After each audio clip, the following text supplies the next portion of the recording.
लेकिन तुम्हारा पट्टा है, लेकिन कब्जा दूसरे का है, तो फिर मकान का आनंद आएगा कि नहीं आएगा? मकान का लाभ ले पाओगे या नहीं ले पाओगे?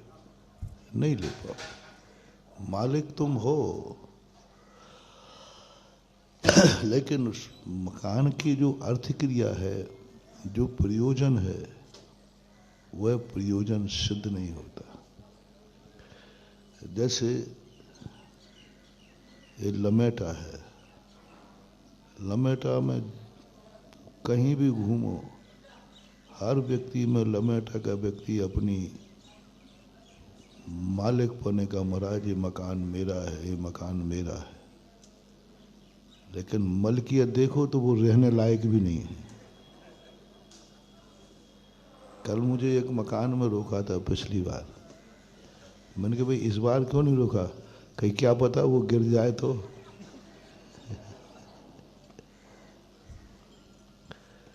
बात है कि मन का हवस है कि मैं मालिक हूं। एक व्यक्ति की तृष्णा होती है और इसी तृष्णा के कारण से वह पाप कमा लेता है। वह धर्म को मानता है, लेकिन धर्म को, हमारी जिंदगी, हमारा धन, हमारा मकान, हमारा सब कुछ धर्म के लिए होना चाहिए, धर्म हमारे लिए नहीं। सबसे बड़ी बात चल रही है कि आज हर बेटा माँ बाप को मानता है कि माँ बाप मेरे लिए है, और यही सबसे बड़ी भूल उसकी है। जब जब तुम्हें ये भाव पता चले किसी भी वस्तु को संबंध में, माँ बाप से शुरू करता हूँ, ये माँ बाप मेरे लिए हैं, इनकी कमाई मेरे लिए है, इनकी बसियत मेरे लिए है, बस समझ लेना तुम्हारा पुण्य क्षय हो गया और तुम्हारा डाउनफॉल उसी दिन चालू हो जाएगा। पालोगे तुम, मालिक बन जाओगे, लेकिन भोग नहीं पाओगे। मालिक बन जाओगे, लेकिन दिन प्रतिदिन तुम्हारा डाउनफॉल होते जाओगे। जितने राजा महाराजा हुए, सेठ हुए, इनके बच्चे क्यों बर्बाद हो जाते? क्योंकि इनको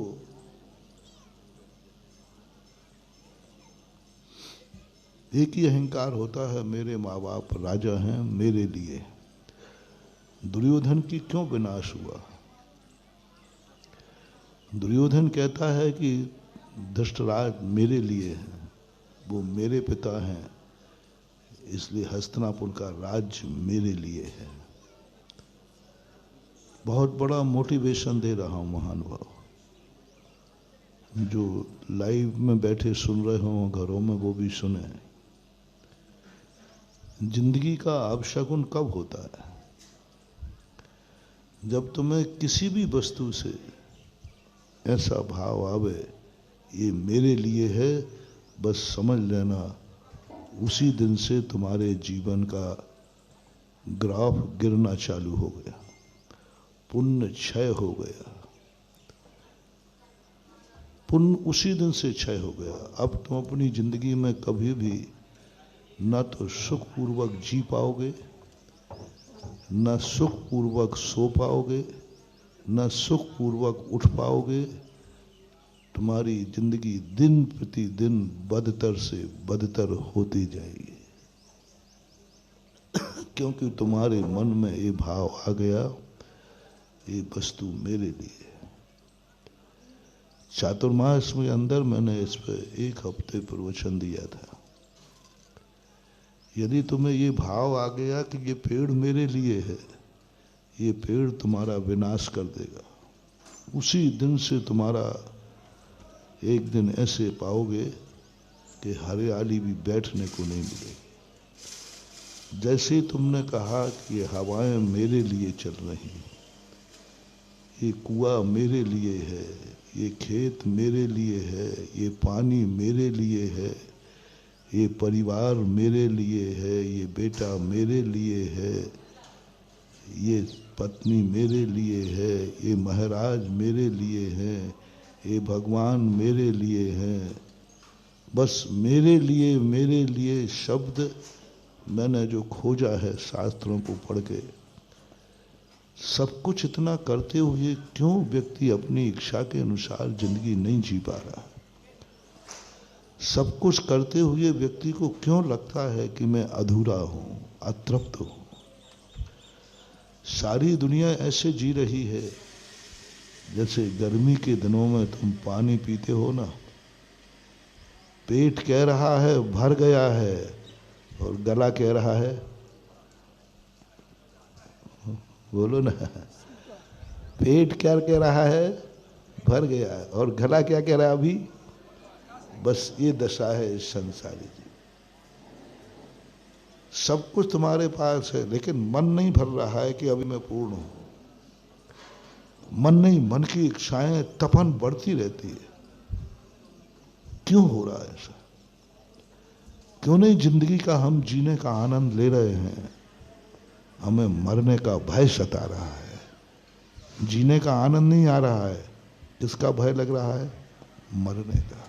फॉर एग्जाम्पल, एक व्यक्ति के पास 1 किलो सोना है, उसे 1 किलो सोने का आनंद आ रहा है यात्रा में, या लुटने का भय सता रहा है उसको?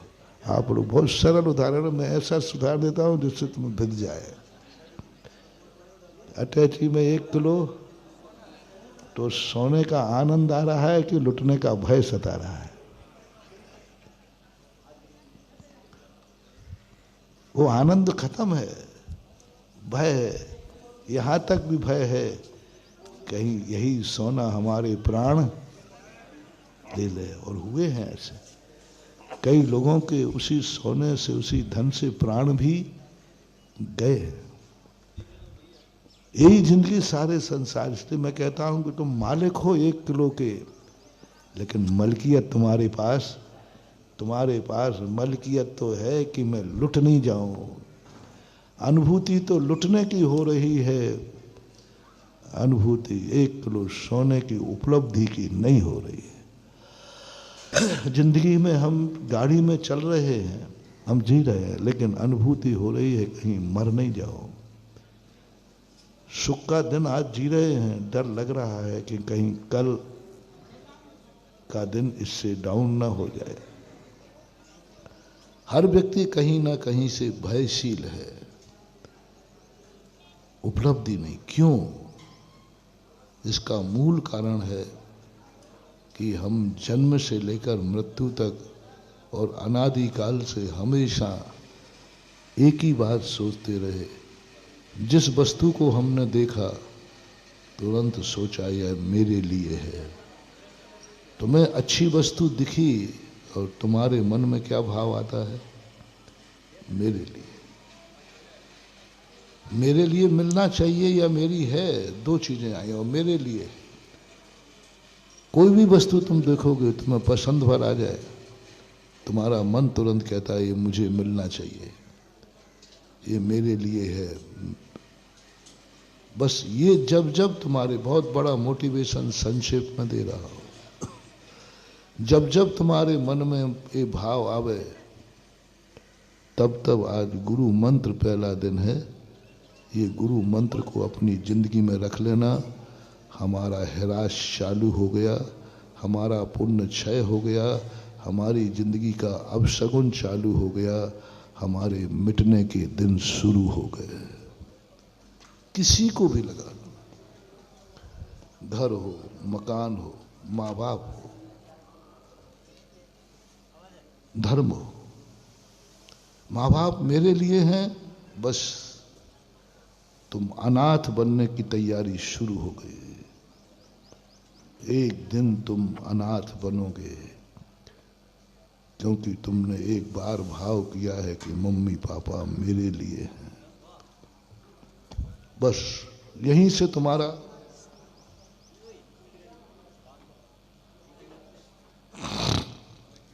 सब कुछ मिटना चालू हो जाएगा। दुर्योधन के मन में एक ही भाव था, हस्तिनापुर मेरे लिए, बस मिट गया। वो हस्तिनापुर को मेरा मान रहा था, वो धृतराज को मेरा मान रहा था, थोड़ा बड़ा पापी था। तुम छोटे पापी हो, तुम छोटी सी पूंजी को मानते हो मेरे लिए, छोटे से परिवार को मानते हो मेरे लिए। सारे के सारे विनाश की जड़ यही है।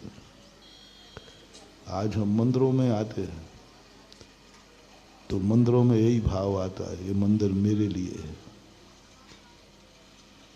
मेरे लिए मंदिर है, मेरे लिए मंदिर बना है। हम जितना उपयोग कर सकें करें। ये गुरु मेरे लिए हैं, ये नमोकार मंत्र मेरे लिए है। जब भी मंदिर आते हैं मेरे लिए,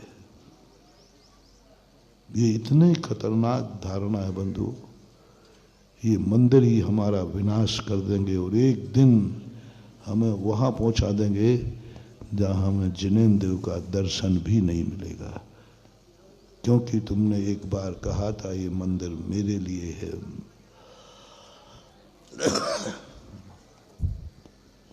थोड़ा सा पलटी खाओ, थोड़ा सा पलटी खाओ, क्योंकि पुण्य और पाप, मैंने पहले ही कहा, मलकियत पराधीन है, मालिक तुम स्वाधीन हो। लमेटा के लोग मालिक हैं, अहंकार करते हैं, मैं मालिक हूं लमेटा के मंदिर का, मैं जमीन का। यही तो तुम्हारे विनाश का कारण बनता जा रहा है, क्योंकि तुम लमेटा के मालिक हो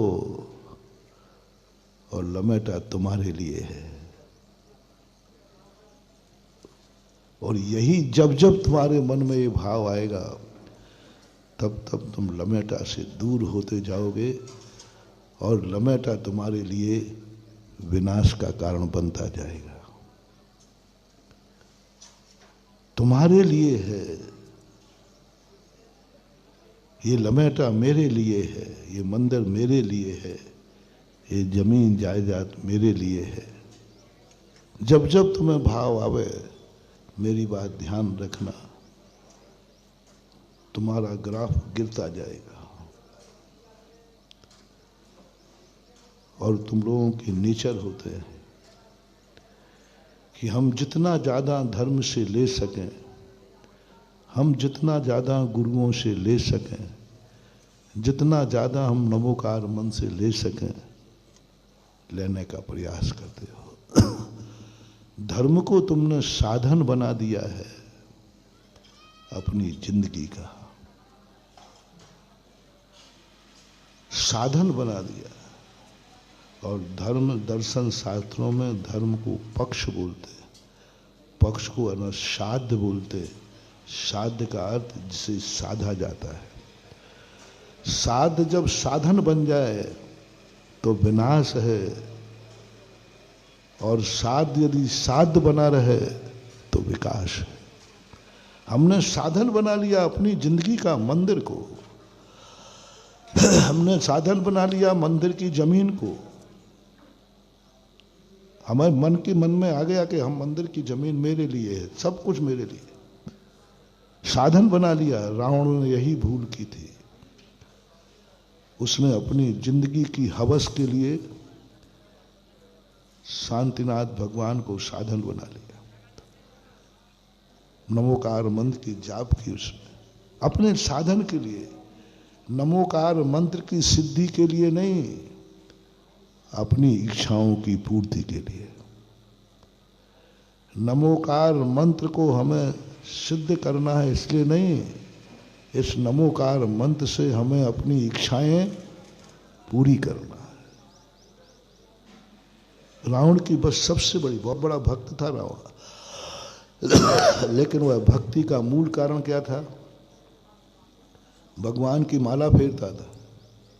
कभी जिंदगी में उसने बिना दर्शन के पानी भी नहीं पिया, रावण का नियम था, कभी नहीं पिया, बहुत बड़ा नियम था। कभी भी बिना दर्शन के पानी में उपवास कर लिया भगवान का, लेकिन बस एक ही बात उसकी खूबी थी कि ये सब मेरे लिए है, नमोकार मंत्र मेरे लिए है, इससे मेरी श्रद्धा होगी, मेरी इच्छाएं पूरी होंगी, मेरी भावनाएं पूरी होंगी। हे शांतिनाथ भगवान, तुम मेरे लिए हो, मेरी इच्छा पूरी करो।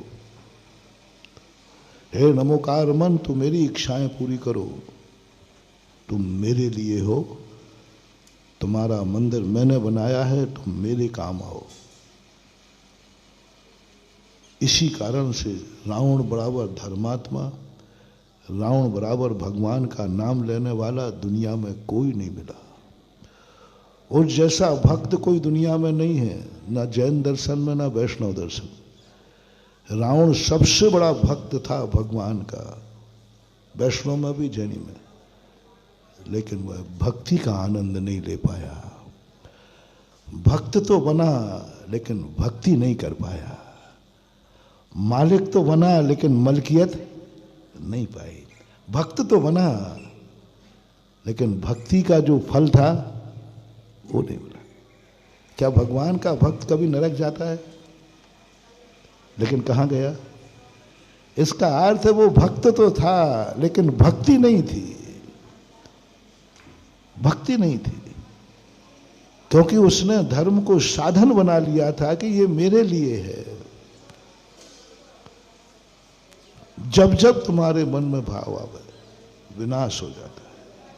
रावण का देखो कैसा विनाश हुआ, जिंदगी भर कुछ भी करता रहे। ये खलनायक जो होते ना, इनमें एक ही कमी होती, बहुत पुण्यात्मा होते हैं खलनायक। खलनायक बराबर पुण्यात्मा, हीरो से भी ज्यादा पुण्य होता है खलनायक का, हीरो से भी। हीरो का पुण्य कर्म नहीं होता उदय में, खलनायक का इतना पुण्यबंध होता है, बहुत पुण्य होता है। श्री राम के पास इतनी शक्तियां नहीं थी जितनी रावण के पास। रावण बहुत था, खलनायक का स्वरूप होता, बहुत पुण्यात्मा होता है, बहुत पुण्य होता है उसका, लेकिन उसके बावजूद भी, और भक्ति होता है, कहीं ना कहीं आराधना करता है, लेकिन अपनी इच्छा की, स्वार्थ की पूर्ति के लिए उसे कोई मतलब नहीं धर्म क्या है। धर्म मिटे तो मिटे, हमारी इच्छा पूरी होना चाहिए। धर्म बर्बाद हो तो हो, हमारी इच्छा पूरी होना। हमारे लिए क्या मिला? दूसरा दुर्गुण आप में मोटिवेशन दे रहा